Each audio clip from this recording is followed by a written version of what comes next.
আসসালামু আলাইকুম। তো আমি আজকে বলছিলাম যে আইনস্টাইনের যে আপেক্ষিক তত্ত্ব, তো আইনস্টাইনের আপেক্ষিক তত্ত্ব অনুযায়ী যে তিনটা জিনিস, যে সময় প্রসারণ, দৈর্ঘ্য সংকোচন আর ভর বৃদ্ধি, এটা হচ্ছে এইচএসসির জন্য অনেক ইম্পর্টেন্ট। আর তোমাদের যেহেতু কলেজে পরীক্ষা, তো কলেজে তো এটা আরও বেশি আসবে। কলেজে মেইনলি এইচএসসিতে যে জিনিসগুলো আসে ওই জিনিসগুলোতেই মেইনলি ফোকাস করা হয়। তো আজকে এই ইম্পর্টেন্ট টপিকটা নিয়ে আলোচনা করব। এরপর এই রিলেটেড যে তিনটা ম্যাথ আছে, এই তিনটা ম্যাথ হচ্ছে দেখাবো। তো শুরু করি। আমি একদমই বেসিক আলোচনা করব, কোনো ডিটেল আলোচনা না, বাট যতটুকু করব ইনশাল্লাহ এতটুকুই এনাফ হবে। তো প্রথম কথা হচ্ছে সময় প্রসারণ। সময় প্রসারণ কি? আমি হচ্ছে ধরো এই ব্ল্যাঙ্ক পেজের মধ্যে দেখাই। আচ্ছা, এটা দিয়ে দেখাই। মনে করো যে তোমার কাছে একটা রকেট আছে, ঠিক আছে? একটু মোটা কালি নেই। তো তোমার কাছে একটা রকেট আছে। এটা কেমন রকেট? ওকে, এটা হচ্ছে এরকম থ্রাস্ট বা আগুন বের হইতেছে, রকেট। এখন এই রকেট দিয়ে তুমি, আমাদের কারো পক্ষে তো আসলে আলোর বেগ আলোর বেগে চলা সম্ভব না। আলোর বেগ হচ্ছে আমরা সি দিয়ে প্রকাশ করি। তো আলোর বেগে তো আমাদের কারো পক্ষেই চলা সম্ভব না। তো আমরা আলোর বেগের একদম কাছাকাছি কোনো একটা বেগে আমরা যাওয়ার চেষ্টা করব। যদিও বাস্তবিক অর্থে এটাতেও সম্ভব না, কিন্তু তাত্ত্বিকভাবে আমরা ধরে নিলাম যে আমরা আসলে আলোর বেগের কাছাকাছি কোনো একটা বেগে যাব। তো যে বেগে যাব সেটা হচ্ছে ভি। তো যখন যাব তখন আমাদের কাছে আইনস্টাইনের আপেক্ষিক তত্ত্ব যেটা বলে যে এই যে রকেটটা, ওর সাপেক্ষে আশেপাশের যে জিনিসগুলো সেটাকে কি মনে হবে, ওইটাই আর কি আপেক্ষিক তত্ত্ব অনুসারে বলা হয়। তো ওর তখন মনে হবে কি যে প্রথমত কি বলছি, সময় প্রসারণ। ওর কাছে মনে হবে যে টাইম খুব স্লো চলতেছে, টাইম স্লো। তো ও হচ্ছে এদিকে ধরো আলোর বেগে, আলোর কাছাকাছি বেগে চলতেছে, নিয়ারলি লাইট স্পিড। তো আলোর বেগে চলতেছে, তো ওর কাছে প্রথমত মনে হবে যে সময় খুব ধীর গতিতে চলতেছে। তুমি যদি ইন্টারস্টেলার মুভি দেখে থাকো, তোমার কাছে মনে হবে যে হ্যাঁ, ওইখানেও এই রিলেটেড অনেক ব্যাপার স্যাপার আছে। তারপর ওর কাছে মনে হবে কি না, তোমার হচ্ছে সেকেন্ড কথা কি বলছে, দৈর্ঘ্য সংকোচন আর ভর বৃদ্ধি। তো দৈর্ঘ্য সংকোচন কি? ওর কাছে মনে হবে কি যে আচ্ছা, টাইম স্লো হওয়া মানে কি, টাইম প্রসারণ হওয়া, বুঝছো? অর্থাৎ এখানে হচ্ছে প্রসারণ। দেখো, একজনের কাছে যদি কি বলে 1 মিনিট তাড়াতাড়ি লাগে, আরেকজনের যদি 1 মিনিট স্লো মনে হয়, তার মানে কার জন্য টাইমটা ধীর গতিতে চলছে? যার স্লো মনে হয়েছে তার জন্য ধীর গতিতে চলছে। তো টাইমটা আসলে বৃদ্ধি পাইছে, এই কারণেই আসলে তার কাছে ওই মোমেন্টটা স্লো মনে হয়েছে। এটা হচ্ছে সময় প্রসারণ।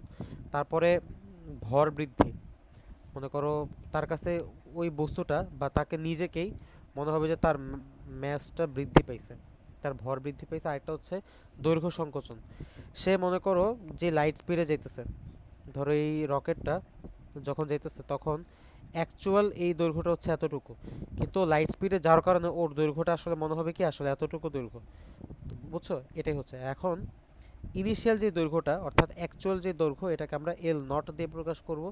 কিন্তু ওর কাছে আপেক্ষিক তত্ত্বের কারণে যেটা, মানে আপেক্ষিকতার কারণে যেটা মনে হয়েছে, সেটাকে আমরা এল দিয়ে প্রকাশ করব। টাইমের ক্ষেত্রেও সেম। অ্যাকচুয়াল টাইম ধরো পৃথিবীতে আমরা ধরা যাক যে বলতে পারি যে, ধরো এরকম কাহিনী অনেক সময় শুনছো যে ধরো এটা হচ্ছে, ধরো একজন হলো সামি, ধরা যাক এটা হলো গিয়ে সামি, এটা হলো গিয়ে ফাহিম। হ্যাঁ, ফাহিম একটা, আচ্ছা সূর্যরে কেন বাদ দেবো, সূর্যরও দিই। তো হচ্ছে সূর্য। তো সামির বয়স ধরা যাক 19, ফাহিমের বয়স 19, সূর্যর বয়স 19। তা এখন তোমার মনে করো যে নাসা চিন্তা করলো কি আমরা হচ্ছে সূর্যরে হচ্ছে পাঠাই, মহাশূন্যে পাঠাই। তো ওরে কি করলো, রকেটের মধ্যে নিল।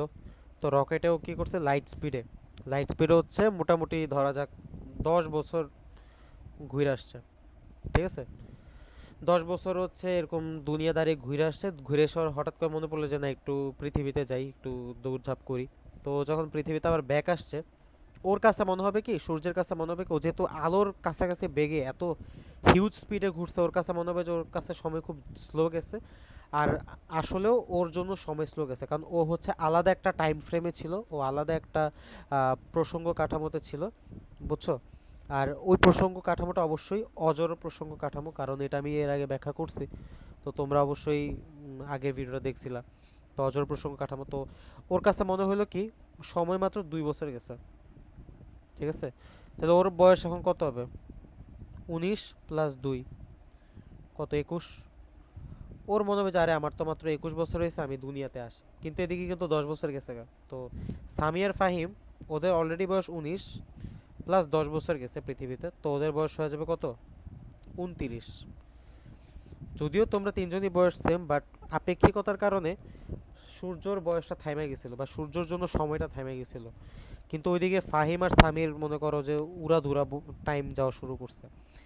আরেকটা মজার ব্যাপার বলি, ধরো যে এদিকে একটু মুছা দিই। ধরো এখানে হচ্ছে একটা রকেট, তো এই রকেটের মধ্যে হচ্ছে, ধরা যাক এবার ফাহিমের আমি রকেট উঠাই দিলাম, এটা হলো ফাহিম। তো তোমরা দুজন, সূর্য সামি, তো তোমরা দুজন হচ্ছে পৃথিবীর মধ্যে আসো, এই পৃথিবীর মধ্যে আসো। ওকে, এটা হচ্ছে তোমাদের পৃথিবী। তোমরা পৃথিবীতে বসে তোমরা ফাহিমরা পর্যবেক্ষণ করতেছো, ফাহিম লাইট স্পিডে হচ্ছে তোমার পৃথিবী প্রদক্ষিণ করতেছে বা হোয়াট এভার, রকেটে ঘুরতেছে। তো তোমরা দুজন তখন দেখবা কি ফাহিমের টাইম অনেক স্লো, যদি দেখতে পারতা, যদিও দেখতে পারবা না, কিন্তু যদি দেখতে পারতা তোমাদের কাছে মনে হবে কি যে ফাহিম মনে করো যে একদিন ধরে খালি চাই খাইতেছে। ধরো যে ও চা খাইতেছে 2-3 মিনিট বা 1-2 মিনিট এরকম, কিন্তু তোমাদের দেখে মনে হবে 1 দিন 2 দিন এরকম চা খাইতেছে অনেক লম্বা টাইম ধরে। আবার ফাহিম ধরো ও যদি দেখতে পারতো তোমাদের দুইজনরে, ওর কাছে মনে হবে কি, ধরো তোমরা ফুটবল খেলতেছো, ওর কাছে মনে হবে তোমরা 1 বছর ধরে খালি ফুটবলই খেলতেছো, বা তোমরা হচ্ছে 4 মাস ধরে খালি ফুটবলই খেলতেছো, এরকম। তো টাইম এক একজনের জন্য এক একভাবে তখন কাজ করবে। ব্যাপারগুলো খুবই আনরিয়েলিস্টিক মনে হয়, বাট এটা ট্রু, সাইন্টিফিক্যালি এটা প্রুভেন। তো টাইম স্লো হয়ে যায়, ভর বাড়ে, আর দৈর্ঘ্য সংকোচন হয়। তো মোটামুটি বেসিক আলোচনা এটাই ছিল। তো এখন আমরা আসলে মেইন আলোচনায় আসি।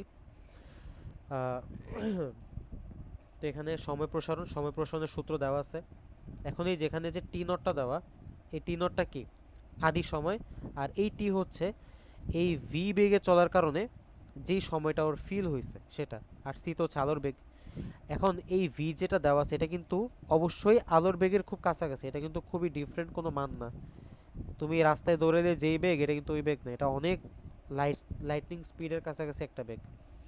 তো এখানেও এল হচ্ছে কি আলোর বেগে যাওয়ার স্পিড, আর সরি আলোর বেগে গেলে তার যে দৈর্ঘ্য মনে হবে সেটা, আর এল নট হচ্ছে অ্যাকচুয়াল যে দৈর্ঘ্যটা। তো একইভাবে এম আর এম নট বুঝতেছো। এখানে একটা জিনিস খেয়াল করো যে সময়ের ক্ষেত্রে আর ভরের ক্ষেত্রে টি নট আর এম নট কিন্তু উপরে, অর্থাৎ অ্যাকচুয়াল যেটা ওটা কিন্তু হচ্ছে ভগ্নাংশের উপরে। আর তোমার হচ্ছে ইসের মধ্যে, মানে সোজা কথা আমি যদি এখানে এই যে দৈর্ঘ্য সংকোচন, যদি এই সূত্রটাকে একটু আরেকভাবে যদি লিখতাম, আমি এটা আরেকভাবে লিখি, এটাকে লেখা যায় এল is equal to L naught into √1 - v² / c²। বুঝছো? তো সময় প্রসারণ আর ভর বৃদ্ধি এই দুইটার ক্ষেত্রে কি হইতেছে, অ্যাকচুয়াল যে সূত্রটা এটার সাথে কিন্তু ওই যে √1 - v² / c² এই অংশটা ভাগ হইতেছে। তো এই জিনিসটার মান, এই যে নিচের এই জিনিসটার মান কিন্তু আসলে কম বা ছোট, একের থেকে ছোট কোনো সংখ্যা দিয়ে তুমি যদি কিছুটা ভাগ করো, ওই জিনিসটার মান আসলে বৃদ্ধি পায়। ঠিক আছে, এই কারণে ভর আর সময় বৃদ্ধি পাইছে। আর এখানে যেহেতু এই যে দেখো কি হয়েছে, এল নটের সাথে অ্যাকচুয়াল মানের সাথে গুণ করছে না, তো ছোট জিনিস দিয়ে একের সাথে ছোট জিনিস দিয়ে যদি কোনো কিছু গুণ করো তাহলে ওই জিনিসটার মান আসলে ছোট হয়। তো এখানে কি হয়েছে, দৈর্ঘ্য সংকোচন হয়েছে। আশা করি একটু বুঝাতে পারছি। সূত্রটা তোমরা অবশ্যই কেউ প্যাচ গোছ লাগাই দিও না, অনেক সময় সূত্র প্যাচ গোছ লাগে। তো এবার আসলে আমরা কিছু ম্যাথ করি, 3টা ম্যাথ করলে মোটামুটি বেসিক ধারণা ক্লিয়ার হয়ে যাবে। আর এখানে প্রথম ম্যাথ আর দ্বিতীয় ম্যাথটা হচ্ছে একদম এইচএসসি এর ম্যাথ তুলছি, আর লাস্ট ম্যাথটা চুয়েটের এডমিশন টেস্টে আসছিল, এটাও সহজ, এইচএসসি লেভেলেরই ম্যাথ। তো প্রথম ম্যাথটা দেখি, বিসমিল্লাহ। একটি কাল্পনিক ট্রেন কত দ্রুতিতে চললে এর চলমান দৈর্ঘ্য নিশ্চল দৈর্ঘ্যের 1/3 হবে? এখন অবশ্যই দুনিয়ার কোনো ট্রেনের পক্ষে তো আলোর বেগ কাছাকাছি বেগে চলা সম্ভব না, তাই না?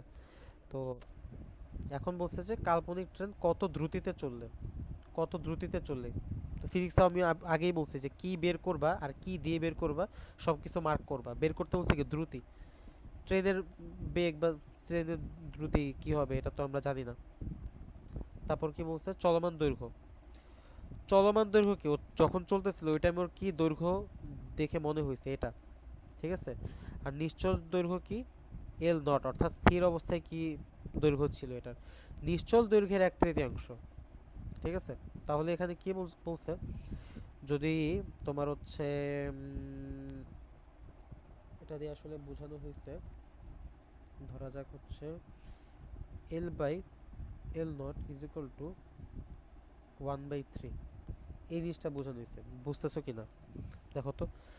যদি বলা যায় দেখো নিশ্চল দৈর্ঘ্যের 1/3 আসলে চলমান দৈর্ঘ্য, তাহলে যে নিশ্চল দৈর্ঘ্য ছিল তাকে যদি আমরা 1/3 করি সেটাই হবে চলমান দৈর্ঘ্য। তাহলে তো এটাই আসে যে L by L naught is equal to 1/3, তাই না? এই জিনিসটাই আসে। তাহলে এগুলো একটু মুছি আর এই জিনিসটা একটু উপরে দিয়ে দিই।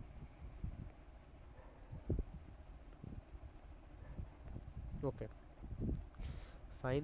তো এখন আমাদের এখানে কিন্তু একটা জিনিস দেয়া আছে, দ্রুতি বের করতে বলছে, তো আমরা সূত্র অ্যাপ্লাই করব। সূত্র কি ছিল? সূত্র ছিল হচ্ছে L is equal to L naught into root over 1 - v² by c²।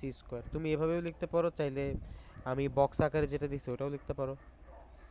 এখন এখানে এল বাই এল নট যদি করি, এই এল নটটাকে যদি এটা নিচে আনি তাহলে এখানে কি থাকে 1 - v²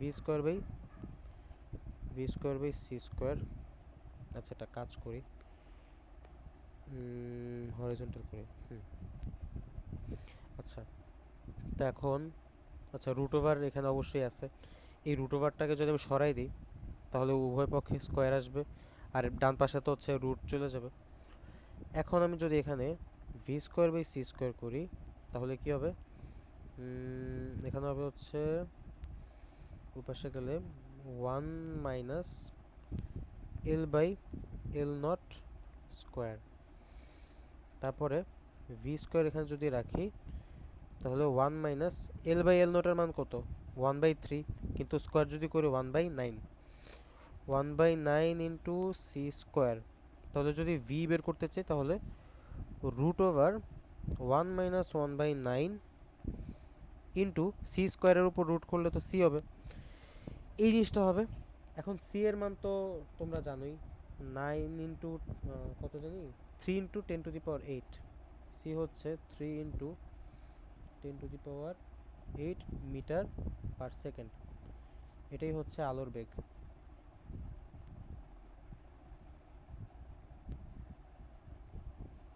তো এটা আমি বক্স করি, ওকে বক্স করলাম। তো এখানে তুমি কি করবা, c এর মান বসাবা, পুরো জিনিসটা ক্যালকুলেশন করবা, তাহলে যা আসে আর কি। অর্থাৎ এখানে আসে হচ্ছে রুট ওভার 8/9 ইন্টু c এর মান বসা ক্যালকুলেশন করবা, যা আসে ওটাই হচ্ছে বেগ। তো আনসার আসে হচ্ছে এখানে দেওয়া আছে v এর আনসার দেওয়া আছে হলো 2.83 ইন্টু 10⁸ কত 8 মিটার পার সেকেন্ড। এবার আসো সেকেন্ড ম্যাথ। প্রথমটা করছি আমরা কি দৈর্ঘ্য সংকোচন দিয়ে, সেকেন্ড ম্যাথ হচ্ছে এখানে দেখি পড়ি কি বলছে, একজন মহাশূন্যচারী আচ্ছা এখানে সময় দিয়ে মনে করছে 25 বছর বয়সে, 25 বছর বয়সে, অর্থাৎ এটা হচ্ছে টি নট।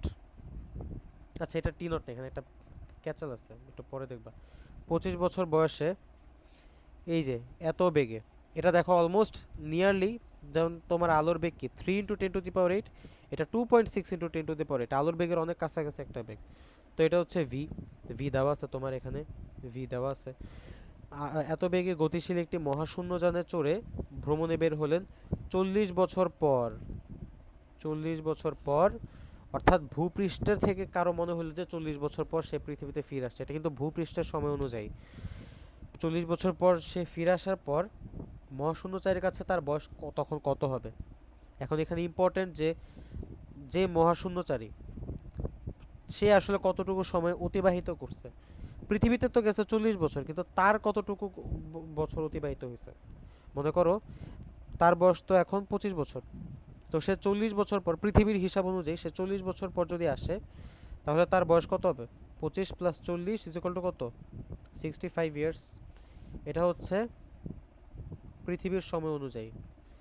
কিন্তু তার এখন বয়স 25, সে যেহেতু আলোর বেগে মানে পৃথিবীর অনুযায়ী যেহেতু 40 বছর ঘুরে আসবে, অবশ্যই তার ওই স্পেস ক্রাফটের মধ্যে তার 40 বছর যাবে না।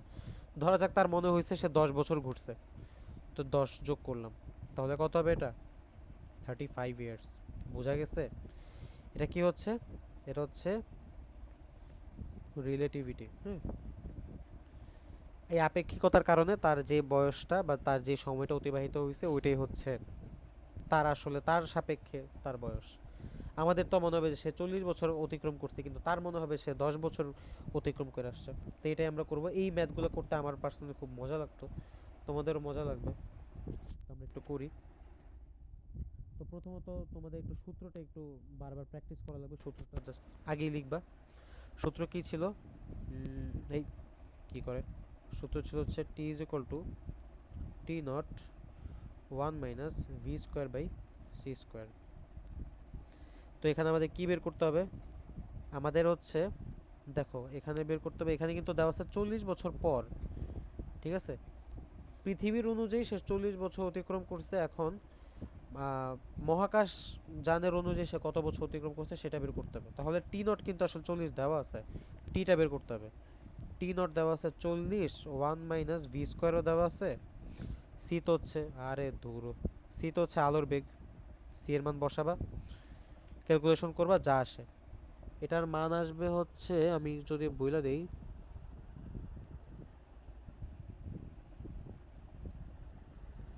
কি হইল ঘটনা, আমি কি ভুল কিছু করলাম? ভূপৃষ্ঠতে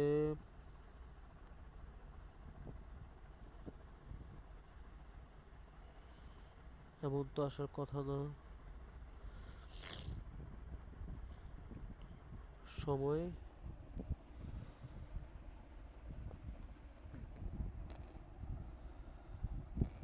একটা সেকেন্ড।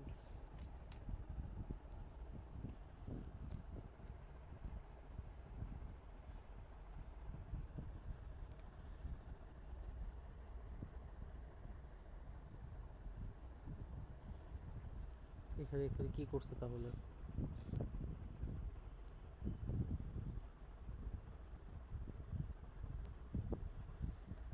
হুম, বইয়ে কি ভুল করলো? এরকমই তো হওয়ার কথা। 40 বছর পর তিনি পৃথিবীতে ফিরে আসেন। পৃথিবী হিসাবে তো ঠিকই আছে। আচ্ছা, তো হিসাব যদি করো, টি এর মান আসার কথা হচ্ছে 20 ইয়ার্স। ওকে, 20 ইয়ার্স বা এর কাছাকাছি এরকম একটা মান আসবে। আমি যে বই দেখে করছি এই বই মনে হয় ভুল করছে অঙ্কটা, তাও একটু তোমরা একটু অঙ্কটা করে দেখো। তো এখানে দেখো তার মনে হয়েছে সে 20 বছর অতিক্রম করছে, কিন্তু আমরা এখানে কি দেখলাম? আমরা এখানে দেখলাম যে সে আসলে পৃথিবীর হিসাবে 40 বছর অতিক্রম করছে। এখন এখানে জিজ্ঞেস করছে যে মহাশূন্যচারীর কাছে তার বয়স তখন কত হবে। তো মহাশূন্যচারী যখন স্টার্ট করছে তার বয়স ছিল 25, সে তার মনে হয়েছে আরো 20 বছর অতিক্রম করছে, তাই তার বয়স কত হবে এখন? 45 ইয়ার্স, তাই না? 45 ইয়ার্স। তো এটা হচ্ছে আনসার। এরপর লাস্ট একটা কোশ্চেন আসি। একজন লোকের ভর 99 কেজি, তাহলে এটাই তো তার অ্যাকচুয়াল ভর। এটা হচ্ছে m0। কত বেগে উড়ন্ত রকেটে থাকাকালীন, তো এখানে কত বেগে, ভি বের করতে হবে। মাটিতে অবস্থিত একজন পর্যবেক্ষকের নিকট তার ভর 100 মনে হবে। তো এখানে হচ্ছে এটা 100 কেজি হবে, তাই না? আলোর বেগে বা আলোর কাছাকাছি বেগে ওড়ার কারণে তার ভর হবে এখন 100 কেজি। তো এটা হচ্ছে এম। তাহলে সূত্র কি ছিল? M is equal two m0 1 - v²/c² দেখো কোশ্চেন দেখলেই তোমাদের সূত্র মুখস্থ থাকার কথা। এখানে কিন্তু আসলে ভর যে সম্প্রসারণ হয়েছে, তার ওজন আসলে 99, কিন্তু সে আলোর বেগে উড়ার কারণে মাটিতে থাকা একজন ব্যক্তির মনে হয়েছে তার ওজন আসলে 100 কেজি। ঠিক আছে, তো এটা এখন করা লাগবে। তো এখন তার ওজন হচ্ছে এখন 100 কেজি হয়ে গেছে, কিন্তু আগে ছিল 99। 1 minus V square by C square. তো এখান থেকে ক্যালকুলেশন করে সি এর মান তো তুমি জানো 3 × 10⁸। এখান থেকে ক্যালকুলেশন করে ভি আনা পসিবল না। তো এটা যদি ক্যালকুলেশন করো তাহলে এখান থেকে ভি আসবে হচ্ছে ভি আসে হচ্ছে 4.23 ইন্টু 10⁻⁷ মিটার পার সেকেন্ড। সে যদি এই বেগে যায় তাহলে তার ওজনটা আসলে এতটুকু বৃদ্ধি পাবে। আলোর কাছাকাছি না, এটাও কিন্তু এখনো অনেক ডিফারেন্ট, মানে ডিফারেন্স এখন অনেক বেশি। 10⁻⁷, আলোরটার মধ্যে 10⁸ 10 গুণ কম আলোর চেয়ে, আলোর বেগের চেয়ে 10 গুণ কম এখনো। তো এটা হিউজ ডিফারেন্স। তো আলোর বেগের আর আরো কাছাকাছি যদি যাইতো তো অবশ্যই 1 কেজি বাড়তো না, আরো অনেক কেজি বাড়তো। ওকে, তো এই ছিল আজকের ম্যাথ।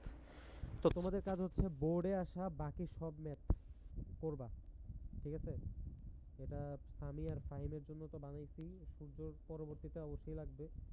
তো সূর্য তখন এসে কান্নাকাটি করে যে ভাই এই অঙ্ক করাই দেন, কিছু পারি না। তখন তো এই অঙ্ক লাগবে, তো তখন হচ্ছে এটা তো থাকবে। তখন দেখবা সূর্যরে বলবে এই অঙ্কটা দেখা রাখো, যেন মনে করো তোমার কলেজের ফ্রেন্ডদের সাথে একটু ফ্লেক্স নিতে পারো যে তুমি এই চ্যাপ্টার পারো। কারণ এই চ্যাপ্টারটা কিন্তু এমনি অনেক ইউনিক চ্যাপ্টার, এমনিও পড়া মজা আছে। আর সামি আর ফাহিম তোমরা দুজনে কি করবা, ক্লাসটা করার পরে বইয়ে যতগুলা ম্যাথ আছে তোমাদের কাছে, তো তোমরা তো অবশ্যই কিনো নাই এখনো পদার্থবিজ্ঞানের যে গাণিতিক পদার্থবিজ্ঞান এটা কিনো নাই, সেকেন্ড পেপারের মডিউলটা কিনবা। কেনার পরে যত রকমের ম্যাথ আছে ওগুলো প্র্যাকটিস করবা। কোনো ম্যাথে ইনকেস আটকায় গেলে, এই টাইপের ম্যাথ আটকায় গেলে আমারে দিবা। এখান থেকে একটা আসবেই, আসার চান্স আছে, ভালো চান্স আছে, এখান থেকে দেয় টিচাররা। আর আরও বাকি সামনে কিছু টপিক আছে, ওগুলো নিয়ে আমি নেক্সট আলোচনা করব। তো ইম্পর্টেন্ট টপিকগুলো আলোচনা করবো, এটা একটা হট টপিক ছিল, এটা আলোচনা করলাম। তো তোমরা ক্লাসে রিভিউ জানো কেমন লাগছে। তো ইনশাল্লাহ ভেরি সুন, ইনশাল্লাহ 2-1 দিনের মধ্যে নেক্সট ভিডিওটাও দিব। খোদা হাফেজ। আর ইনশাল্লাহ প্রেডিকশন হচ্ছে আজকে বার্সা জিতবে আর ফাইনালে যাবে।